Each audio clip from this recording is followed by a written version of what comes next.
ముసుగు దొంగ. ఒక దొంగని ముసుగేసి పట్టుకొచ్చారు. ఈడొక ముసుగు దొంగ. ఇప్పటి వరకు వాడు ఇప్పుడే ముసుగు తీసి అవతల పారేశారు.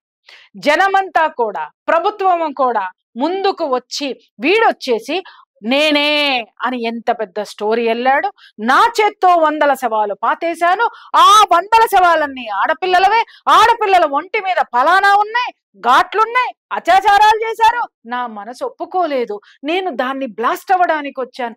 రాండ్ రాండ్ రాండ్ రాండ్ తవ్వండి తీయండి తీయండి అని చెప్పేసి ప్రభుత్వాన్ని, ప్రజల్ని, ప్రెస్ని పక్కదోవ పట్టిస్తే ఎర్రి పుష్పాల్లాగా మనం పోయాం. చూసావా?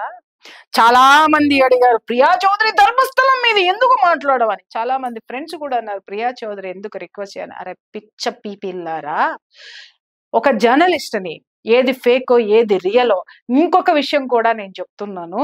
ఆ మాత్రం తెలియనటువంటి దాన్ని కాదు నేను.